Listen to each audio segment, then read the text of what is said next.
네, 안녕하세요. 반갑습니다. 음, 이번 시간에는 저번 시간에 배웠던 파스칼의 원리에 이어서 베르누이의 정리에 대해서 공부해 보도록 하겠습니다. 음, 베르누이의 정리를 공부하기 전에 우리가 몇 가지 공학 용어를 공부를 좀 해야 됩니다. 왜 그러냐 하면은 이 용어를 모르고 우리가 이렇게 책을 보거나 하면은 그 진도가 나가지를 않습니다. 그 정확한 용어의 의미와 뜻을 알아야 되기 때문에 지금 전부 다 알 수는 없습니다만 제가 표기해 드린 몇 가지는 꼭 알고 넘어가셨으면 좋겠습니다. 첫 번째, 특히 우리는 유압을 공부하고 있지 않습니까? 그러면 이제 감마라는 기호가 나옵니다. 감마는 비중량을 의미하고요. 그 다음에 이제 델타라는 것이 나옵니다. 델타란 변화량을 얘기하는 것입니다. 그리고 이제 뮤라는 것이 있는데 이것은 이제 점도 계수라든지 점도라고 일단 뜻을 아시면 될 것 같습니다. 그리고 이제 누라는 것이 있는데 이것은 이제 동점성 계수입니다. 그리고 많이 쓰이는 게 로우라는 게 있습니다. 로우는 이제 우리 물질의 밀도를 얘기하는 것입니다. 그리고 이제 자주 나오지는 않지만 표면 장력의 뜻을 의미하는 이제 시그마가 있고요. 그 다음에 이제 전다 능력을 의미하는 타우가 있습니다. 음, 그리고 저번에도 한번 물리량에 대해서 우리가 잠깐 언급을 했었는데 워낙 중요한 거기 때문에 다시 한번 언급을 하고 지나가도록 하겠습니다. 음, 첫 번째, 어, 잠깐만요.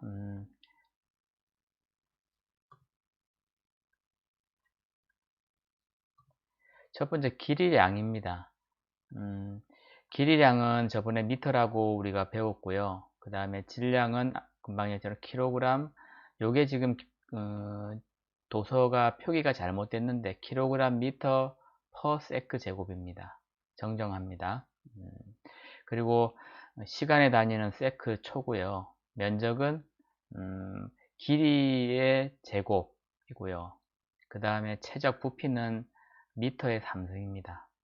그리고 속도는 시간당 거리니까 미터 퍼 세크가 될 거고요.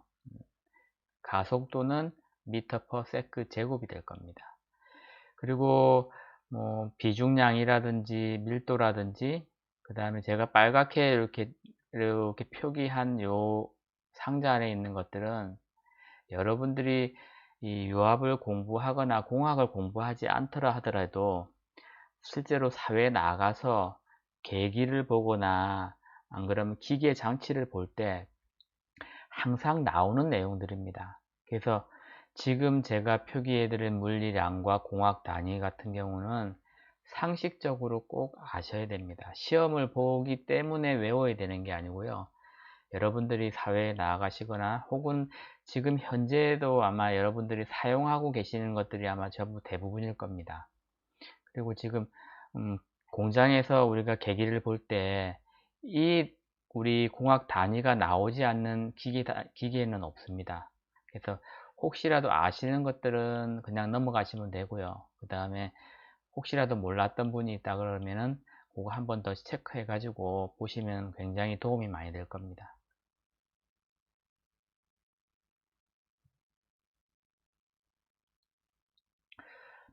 그 다음에 이제 물리량은 우리가 공부를 했었고요. 두 번에 걸쳐서 지금 잠깐 언급을 해드리는 건데, 이제 물리량 중에서 유도 관계식이 있습니다. 이것은 정말 금방 앞에 보여드렸던 공학 단위뿐만 아니고, 이 물리량 같은 경우는 상식적인 것도 있지만, 여러분들이 좀 더 나아가서 이제 자격증 시험을 공부하거나 여타의 이제 공학 관련된 책을 볼 때는 꼭 알아야 되는 것들입니다. 그래서 요거 같은 경우는 음, 힘의 단위는 우리 잘 아시다시피 음, 질량 곱하기 가속도 F는 ma라는 건 다 잘 아실 거고요. 압력은 힘을 단위 면적당 나눈 것이고요. 요 일이라든지 동력이라든지 뭐 질량, 비중량, 뭐 밀도, 점도는 금방 앞에서 다 말씀드린 거고요. 요거에 관계된 것들은 제가 좀 다음 장에서 자세하게 설명을 해 드리도록 하겠습니다.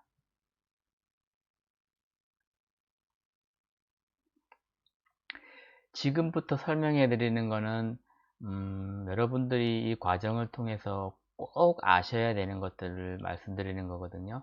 베르누이의 정리, 파스칼의 원리, 그 다음에 뭐 연속의 법칙, 이런 거는 솔직히 말하면은 다 이해하거나 몰라도 뭐 어느 정도 과정은 지나갈 수 있지만, 지금 말씀드리는 것은 아주 간단하면서도 이 전체의 단위에 대해서 기본적인 원리입니다. 그래서 이 단위는 절대적으로 아시고 넘어가셔야 됩니다.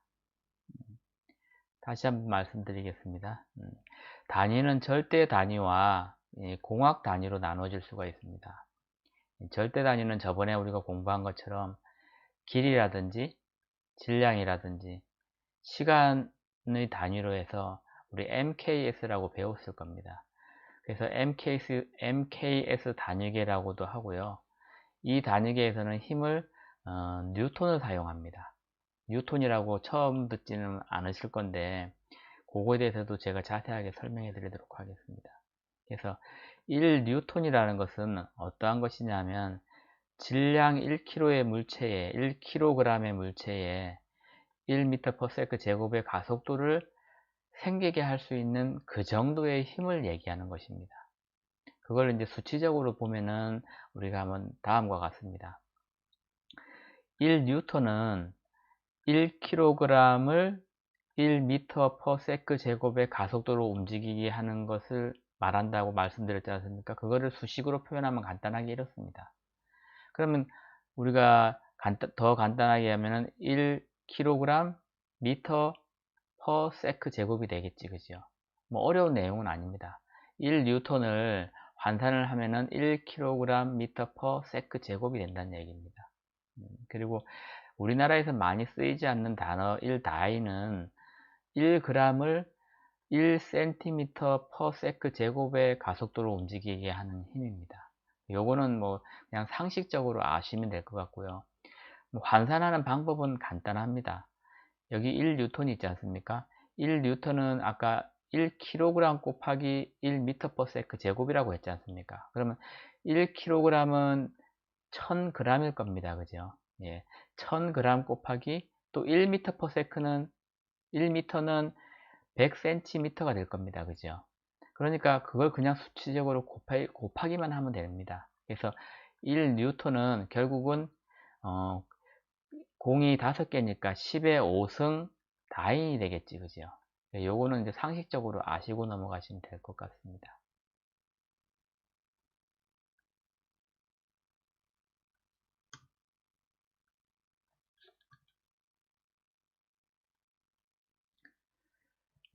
그 다음에 우리가 절대 단위 다음에 공학 단위가 있는데, 이제 공학 단위는 중력 단위라고도 합니다. 지구 같은 경우는 중력의 영향을 받고 있지 않습니까? 그래서 중력을 계산을 해서 우리가 감안을 해야 됩니다. 다시 한번 말씀을 드리면은, 공학 단위는 길이와 시간의 단위는 똑같이 아까 MS를 그대로 사용을 합니다. 그런데 이제 힘의 단위는 우리가 질량 1kg을 사용하지 않고요. 여기에 우리 지구에 있는 중력 가속도를 중력 가속도 같은 경우는 g 9.8m/s 제곱이 되겠지, 그죠? 그게 가해진 단위로서 우리가 읽을 때는 1kg 폴스라고 얘기를 많이 합니다. 그래서 또 다시 다르게 읽을 때는 1kg 중이라고 읽습니다. 그래서 앞에서 얘기한 것도 중요하고요. 정말 중요한 게 일단 절대 단위를 중력 단위로 환산하는 이게 굉장히 중요합니다. 그럼 공학 단위인 우리가 1kg 폴스는 어떻게 우리 이제 절대 단위로 바꿀 수 있는지 한번 계산해 보겠습니다. 일단 똑같은 계산법입니다. 1kg에다가 우리가 아까 폴스라는 게 있는데 폴스는 우리 지구상에서 중력 가속도를 의미한다라고 얘기했지 않습니까? 그러면 1kg에다가 우리 지구상의 중력 가속도 9.8m/s 제곱을 그냥 곱해주면 되는 겁니다. 그러면은 요거는 그 9.8을 앞으로 보내고 1을 뒤로 보내게 되면은 9.8kg 곱하기 1m/s 제곱이 되겠죠. 그럼 다시 요거를 간단하게 나누면은 9.8N이 될 겁니다. 그래서 다시 얘기하면은 지구상에서 지구 지표면상에서 1kg 폴스는 결국은 9.8N이라는 힘과 같다는 얘기입니다. 이 부분을 중요한 내용이니까 다시 한번 제가 언급해서 자세하게 설명을 해 드리도록 하겠습니다. 여러분들도 여태까지는 이 힘과 공학 단위에 대해서 잘 모르고 계셨다 그러면은 한 번 더 정확하게 인식하시고 넘어가시는 계기가 되었으면 좋겠습니다. 힘은 너무너무 중요한 거라서 제가 두 번, 세 번 강조를 해도 지나치지 않습니다. 음, 다시 한번 말씀드리겠습니다. 힘은 우리가 이제 제품이라든지 물체를 밀거나 당기거나 할 때의 작용이고요. 그 다음에 그랬을 때 물체는 이제 모양이 변하거나 혹은 위치가 변하게 됩니다. 이렇게 물체의 모양이 변하게 될 때는 그 안에 이제 스트레스, 즉 응력이 발생을 하게 됩니다. 그거는 이제 우리 이제 뭐 재료역학에서 이제 공부하게 되겠지, 그죠? 근데 또 그 다음에는 이제 운동 상태를 변화시킨다는 얘기는 뭐냐면 위치를 변화시킨다는 내용입니다. 그러면은 이제 위치가 변하게 되면은 결국은 이제 속도가 발생한다는 얘기거든요. 그래서 그렇게 이해를 하시면 될 것 같고요. 결국은 뉴턴의 제2법칙, 질량 m인 물체에 힘 F를 가하면 결국 가속도 A가 생긴다는 내용입니다. 다시 한번 말씀을 드리겠습니다. 우리 많이 아시는 내용처럼 F는 ma라고 잘 아시지 않습니까? 그게 곧 힘은 질량 곱하기 가속도로 정의된다는 그 내용입니다. 다 알고 있는 내용이지만 이게 우리 압력이라든지 다른 우리 응력 계산하는 거라든지 거의 모든 부분의 역학에 이 F는 MA는 다 통용이 됩니다. 그래서 매우 중요한 겁니다. 그리고 아까처럼 힘의 단위는 뉴턴하고 킬로그램 중을 사용합니다. 이거는 절대 단위고 이거는 이제 공학 단위라고 아까 우리가 공부했을 겁니다. 그죠? 그 다음에 다시 한번 의미를 되새기겠습니다. 1kg 중이라는 1kg 포스라는 질량이 1kg 포스란 질량이 1kg인 물체에 작용하는 중력, 즉 9.8m/s 제곱의 크기로 지구 표면에서는 아까 계산한 대로 9.8N 정도가 될 겁니다. 정확하게 9.8은 아니고요. 9.8 뒤에 점점점점점 해가지고 소수점이 계속 나가게 됩니다. 근데 일반적으로 그냥 9.8 m/s 제곱이라고 좀 합니다. 다시 한번 예를 들면은 우리가 힘이 있고 질량이 있거든요. 그러니까 제가 정확하게 얘기를 하면 그렇습니다. 제 몸무게가 60kg인데 그것은 질량이 아니고요. 어, 어, 뭐라 그럴까? 아까 얘기한 무게거든요. 그러면은 제가 그 몸무게가 60kg인데 나를 이제 드는데 필요한 힘이 있을 거 아닙니까? 그것은 킬로그램이라고 하지 않고요. 60kg 폴스라고 합니다. 그러면 결국은 60kg 폴스는 아까처럼 계산을 하게 되면은 9.8 곱하기 60이 되겠지, 그죠? 9.8 곱하기 60 뉴턴이 이제 제 몸무게를 들어 올리는 힘이 될 겁니다. 그 부분은 정확하게 다시 한번 인식을 하셔야 됩니다. 그러니까 10kg의 물체를 만약에 들어 올린다고 하면은 10kg 폴스가 되는 거고요. 10kg 곱하기 9.8 뉴턴이 9.8 m/s 제곱이 되는 거죠. 그러면은 결국은 이제 98 뉴턴이 될 겁니다. 이 부분은 다시 한번 강조를 해도 지나치지가 않습니다. 여러분들이 지금 유압을 공부하거나 그 다음에 또 다른 재료 역학을 공부할 때도 그렇고 유체 역학을 공부할 때도 그렇고 이 내용은 100번이면 100번, 1000번이면 1000번 다 나옵니다. 그래서 다시 한번 꼭 염두에 두셨으면 좋겠습니다.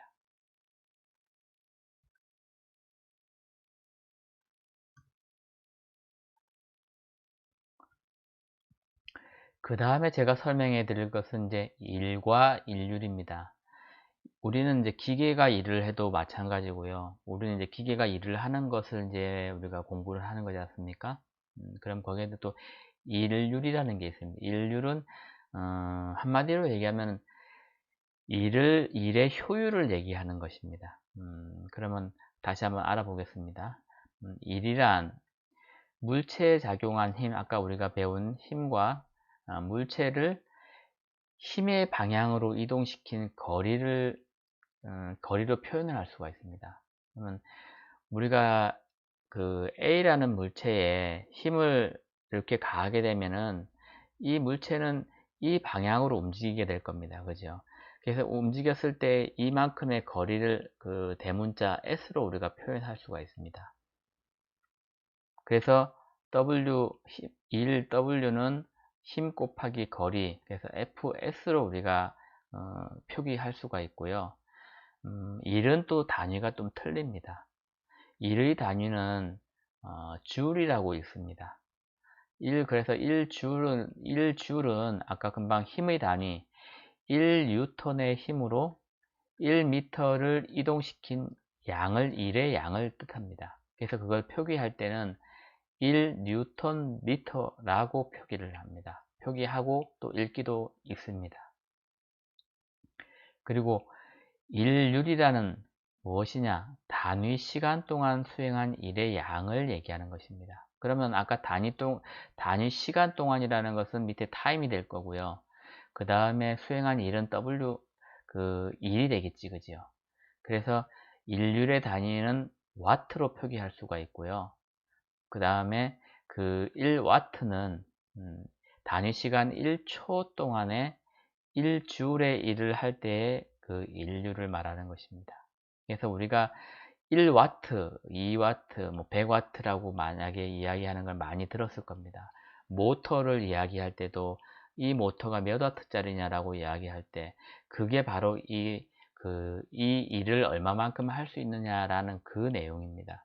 그 다음에 이것뿐만 아니고 우리가 와트가 어디에 많이 나오냐, 모든 전자기기, 열을 내는 전자기기도 마찬가지고요. 예를 들면은 할로겐 전구 같은 경우도 마찬가지입니다. 30W짜리가 있고 60W짜리가 있을 겁니다. 그거는 똑같이 우리가 그 일의 양을 얘기하는 겁니다. 결국 에너지의 양을 이야기하는 게 되겠지, 그죠? 그 다음에 우리 뭐 인덕션이라든지, 그 다음 헤어 드라이기라든지, 뭐 전자레인지라든지, 심지어는 TV도 마찬가지고요. 여러분 뭐 엄밀하게 얘기하면 여러분 핸드폰도 마찬가지 소비 전력이라는 게 있을 겁니다. 몇 와트짜리냐, 에어컨도 마찬가지고요. 그래서 여러분들이 상식적으로 꼭 아시고 넘어가셔야 되는 것들이 바로 이 뭐 일이라든지 아까 힘이라든지 다 연관되어져 있는 것들입니다. 물론 시험을 볼 때는 반드시 알아야 되는 것들이고요.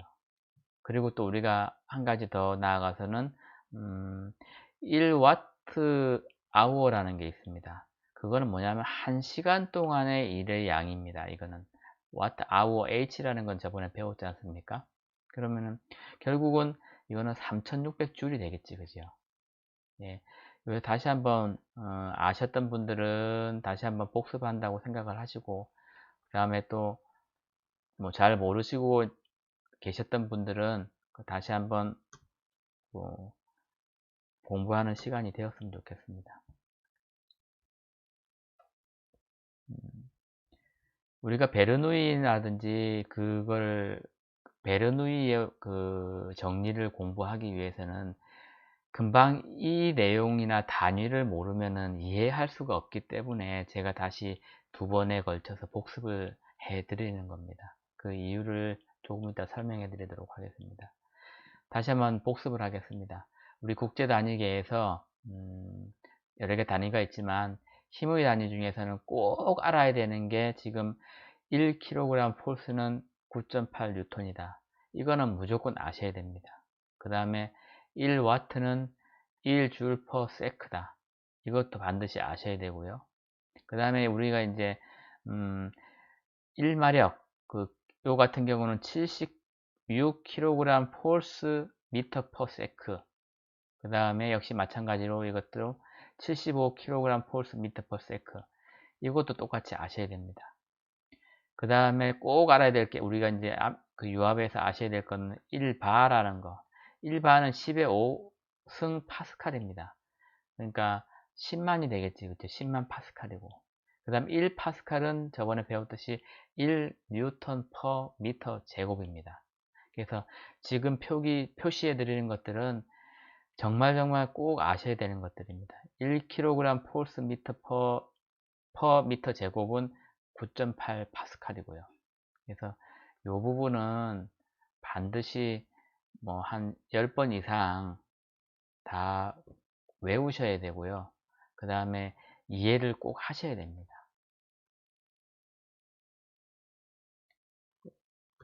그래서 요 단위 부분에 대해서 핵심적인 것들은 제가 시험에도 분명히 출제를 할 거고요.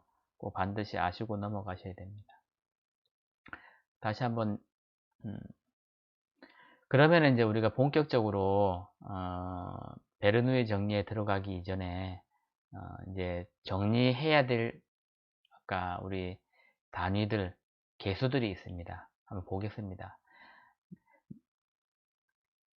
우리가 밀도라는 거가 있을 겁니다. 밀도 같은 경우는 이제 단위 최적당 유체의 질량을 의미합니다. 그러면 그대로 우리가 수식을 적용하면 되거든요. 그러니까 아까 우리가 그리스어로 로라고 얘기한 이거를 아까 우리가 읽지도 못하고 의미를 모르면은 이걸 할 수가 없다는 얘기입니다. 우리는 앞으로 밀도라는 얘기를 하지 않고 로라고 얘기를 하게 됩니다. 책에서는 전부 다 이렇게 나옵니다. 그럼 최적은 B가 될 거고요. 그 다음에 질량은 M이 될 겁니다. 그래서 앞으로는 한글로 나오지 않고 전부 다 이렇게 표기가 된다는 얘기입니다. 그래서 꼭 아셔야 된다는 내용입니다. 그럼 로는 다시 이야기를 하면은 이제 감마분의 G가 될 겁니다. 이 감마는 밑에 나오겠지, 그죠? 그러니까 이 내용을 다시 한번 설명해 드리면 그렇습니다. 비중량이거든요, 감마 같은 경우는. 감마는 B분의 W. W는 결국 아까 뭡니까? 질량 곱하기 가속도가 될 겁니다. 그 무게 같은 경우는 아까 힘하고 똑같거든요. 그럼 질량 곱하기 지구상에서 이루어지는 거니까 가속도 G가 되겠지, 그죠? 그래서 지금 이 식은 너무너무 중요합니다. 베르누이의 원리 정리를 갖다가 이해하려 그러면 이렇게 표기가 되는데 이거를 모르면 이해할 수가 없겠지, 그죠? 감마는 로 G라고 표기가 되거든요. 그 원리가 바로 지금 여기서 이제 우리가 유도가 된 것들입니다. 그래서 비중량은 결국은 우리 지금 요러요러한 식에 의해서 로지라고 표현이 된다는 내용입니다.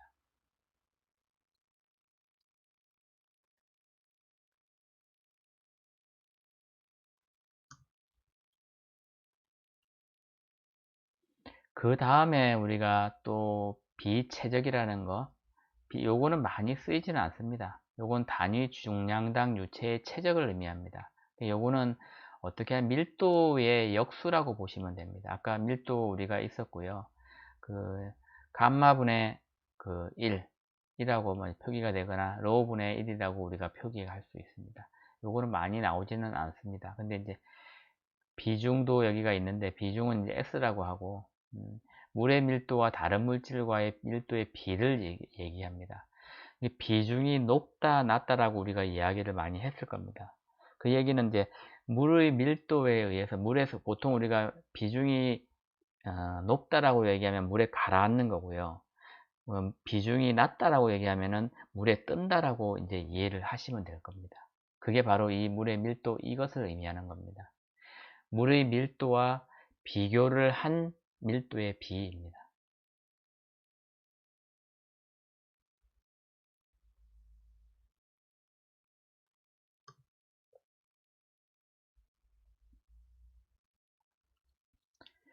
음, 상식적으로 이제 이건 외우진 않으셔도 됩니다. 근데 보통 표기를 몇 가지, 요거는 이제 물의 물리적 성질 중인데요. 성질인데, 보통 이제 4도씨, 5도씨인데, 5도씨에서 이제 4도씨의 물에서 보통 표준을 많이 잡거든요. 근데 이제 여기 5도씨에서 다른 거는 몰라도 금방 비중량, 요게 무슨 얘기냐 하면은 비중량이라는 것은 1m, 가로, 세로 1m, 높이 1m의 입체, 정육면체 안에 물이 들어있을 때에 그 무게가 얼마나 되느냐, 뭐 그 의미하고 거의 비슷하다고 보시면 됩니다. 그래서 그랬을 때 보통 우리가 이제 한 1톤 정도 보거든요. 그래서 그 다음에 우리가 밀도, 비최적, 점성계수가 있는데 이거는 다 외우지 않으셔도 됩니다. 표기 다 외우지 않으셔도 되고, 기본적으로 이 정도는 그냥 상식적으로, 물은 어떤 다른 것들에 비해서 표준이 되고 비교의 대상이 되기 때문에 이 정도는 그냥 상식적으로 아시고 넘어가시면 될 것 같습니다.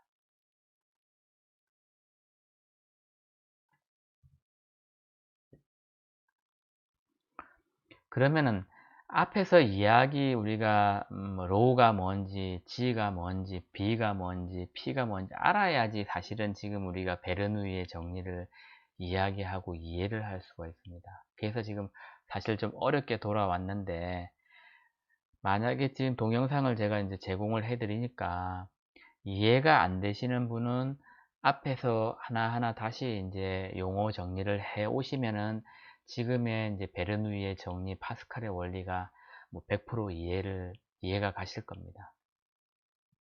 자, 정리해 보겠습니다. 첫 번째, 베르누이의 정리는 그 유체가 흐르는 속도와 압력과 높이와의 관계를 나타낸 것입니다. 그러니까 지금 보면은 유체가 이쪽에서 흘러서 이렇게 지나갈 겁니다. 이렇게 지나가게 되는데, 그때 이제 유체의 어떠한 위치 에너지, 유체에는 에너지가 생기거든요. 그 다음에 이제 운동 에너지, 움직이니까 운동 에너지가 생길 겁니다. 그죠? 그래서 그 합은 항상 일정하다는 내용입니다.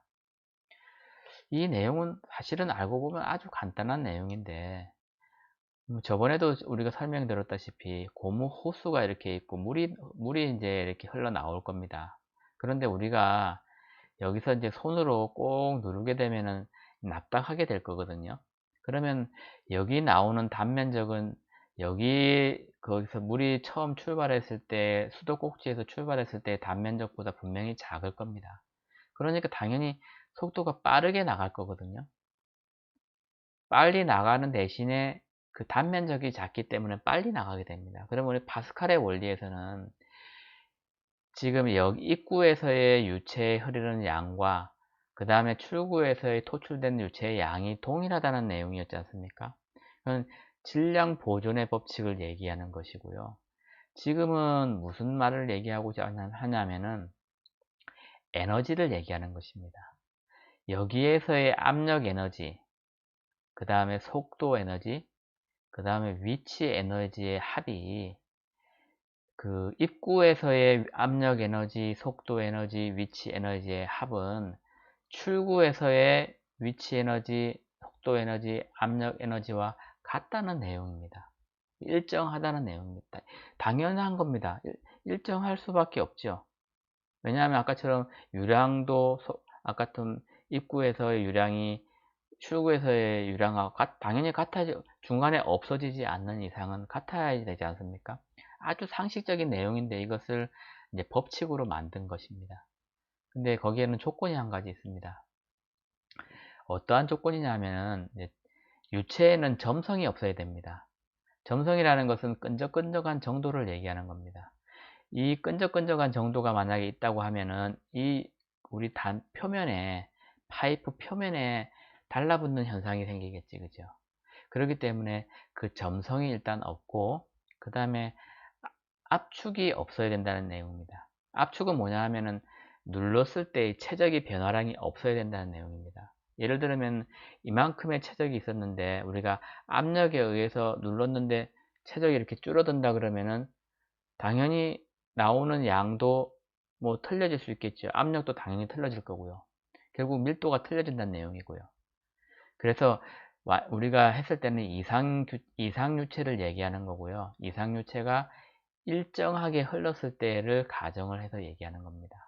그래서 베르누이의 정리는 지금 제가 좀 더 중요한 거기 때문에 다시 한번 풀어서 설명해 드릴 겁니다.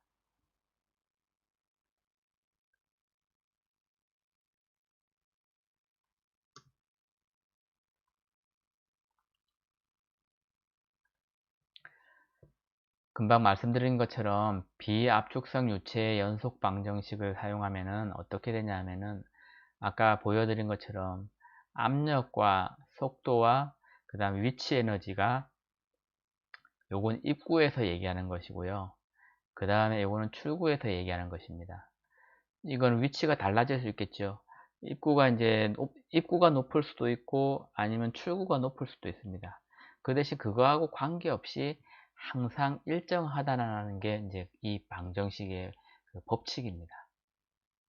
그러면 예를 들면 높이 차가 만약에 작다라고 하면은 이 뒷부분 위치 에너지는 없어지겠지, 그죠? 네. 높이 차이가 같다고 하면 이 뒷부분은 위치 에너지는 없어집니다. 그래서 이걸 다시 한번 설명을 해드리면은 요 앞에 있는 PT 같은 경우는 전체의 압력을 얘기하는 겁니다. 전압은 토탈 프레셔는 정압이라 그래가지고 이거는 우리 정지되어 있을 때 압력을 얘기합니다. 정지되어 있을 때의 압력과 움직이는 동압하고의 합과 같다라는 내용입니다. 이거 우리가 이제 보통 보면은 이렇게 수식으로 표현을 하게 되면은 우리는 사실은 전문가가 아니거나 공부를 열심히 한 사람이 아니면은 사실 이걸 이해하기 어렵습니다. 근데 아까처럼 그리스 우리 로마자 그리스어가 뜻하는 게 무언지, 그 다음에 그 기본적인 우리 원리 그 방정식과 그 다음 유도식이 어떤 건지에 대해서 모르게 되면은 이거를 절대적으로 이해할 수가 없습니다. 그래서 되게 복잡한 식까지 가면은 되게 어렵지만 여러분들이 지금 기본적으로 유압을 공부할 때는 그 다음에 베르누이의 원리라든지 아까 음, 유량을 계산하는 압력과의 속도와의 관계식, 파스칼의 원리, 그 정도 식은 반드시 이해를 하셔야 됩니다. 그래서 다시 한번 설명드리면은 비점성 비압축성 유체의 흐름, 이상유체의 흐름에서 동압, 그 다음에 정압의 합은 일정하다. 그리고 이 동압과 정압의 합은 그 전체의 압력과 같다라는 게 바로 베르누이의 정리입니다.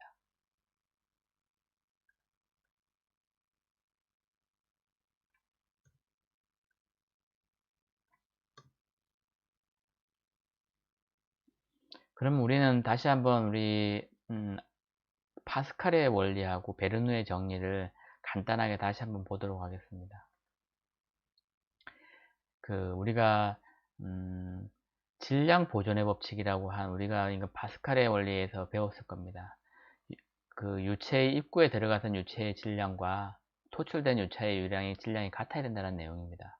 그럼 결국은 그 우리 아까 이렇게 우리가 표기를 할 수가 있는데 로 같은 경우는 아까 밀도라고 얘기했지 않습니까? 밀도는 그러면은 뭐냐면은 그 압축되어졌을 때 밀도가 변화되면은 안 되지 않습니까? 비압축성이라고 얘기했으니까.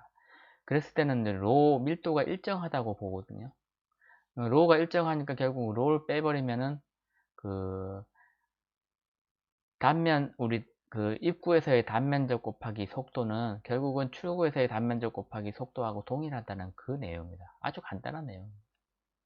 그 다음에 이제 우리 금방 공부했던 베르누이의 정리 같은 경우는 에너지 보존 법칙을 뜻하는데요. 음, 다시 한번 설명해 드리면 운동 에너지, 위치 에너지, 압력 에너지는 어, 그 공기의 흐름이든 유체의 흐름에 대해서 보존이 된다는 내용. 보존된다는 얘기는 결국 입구에서의 그 에너지가 출구에서의 에너지하고 동일하다 그 내용입니다. 어렵게 얘기한 겁니다. 그래서 그것을 아까처럼 표기를 다시 하게 되면 설명을 하게 되면 운동 에너지 2분의 1 로 V의 제곱이 운동 에너지가 될 거고요. 위치 에너지는 이제 로 GH가 될 겁니다. 그 다음에 압력 에너지는 P가 될 거고요. 그렇게 하게 되면 우리가 에너지의 총합에 대해서는 이렇게 표기가 된다는 것을 이해할 수가 있을 것입니다. 지금 이게 압력이고요. 그 다음에 이게 속도 운동 에너지고요. 로 GH, 이게 위치 에너지가 될 겁니다. 이게 입구에서의 운동 에너지고요. 입구에서의 총 에너지고요. 근데 이게 출구에서의 총 에너지가 될 겁니다. 이렇게 되면 앞으로 여러분들은 이제 요 제가 설명해 드린 이 내용을 숙지해 두시면은 다른 여타의 이제 역학책, 특히 유체 역학을 공부하시게 될 건데 굉장히 도움이 많이 될 겁니다.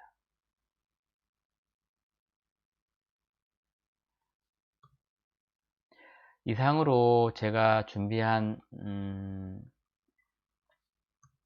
그 베르누이의 정리를 설명드렸습니다.